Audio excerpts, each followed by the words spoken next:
I think I wanted to have power over the things that scared me. I thought that it would give me that. Growing up, Shalom was known as Sheila. As a teen, she began searching for truth. Her fascination with the occult and her love for nature led her to Wicca.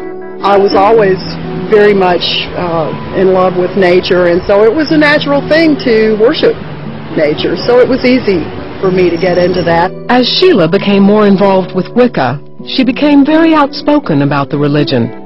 She felt it was her duty to let the world know that witches were nothing like the normal perception. Well, you know, I'm a good witch, kind of like Glenda. But, and that's kind of the way I looked at it for myself. Despite thinking she was a good witch, Sheila began to delve deeper into the occult lifestyle. Drinking, drugs, and sex became a way of life. Any sin. I didn't believe in sin. You know, that opens the door pretty easily for you to get into just about anything you want to. Even though Sheila practiced magic and attended pagan gatherings, she still felt hopeless. At 25, the man she was engaged to marry walked away from her after his family learned she was a witch. His sister-in-law was the one that said that she knew all about it because she had watched the 700 Club and that they had had a piece on it. And so she got everybody to have a big circle and pray around him, and they finally talked him into leaving. Devastated and alone, she turned to her magic, hoping to find peace. And I just thought, well, you know, I'm not really in harmony with nature enough yet. Sheila searched everywhere for answers. She spent time worshiping her favorite tree, doing spells and appealing to the god and goddess for answers. I really thought I was on the right track. I thought I was really getting somewhere. I thought I was becoming enlightened. And, but things were still a mess. A few years later, another man came into her life, Kevin. Before long, the two fell in love and decided to marry.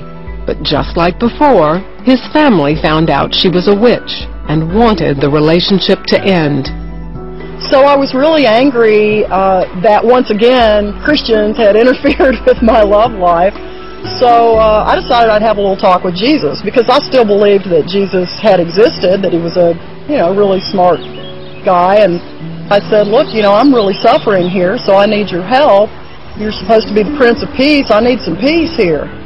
And it was really strange because I actually experienced peace at that point.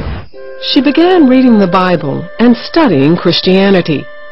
She wanted to understand the peace and power that came over her after she prayed.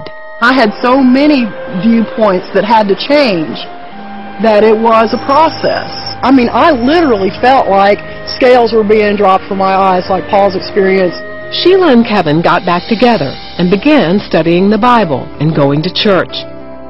The couple gave their lives to Jesus and soon married, this time with the blessing of his family. The first thing that I felt was, boy, what a lot of wasted time. That I could have been happy, that I could have been sober, that I could have been worshiping the right God.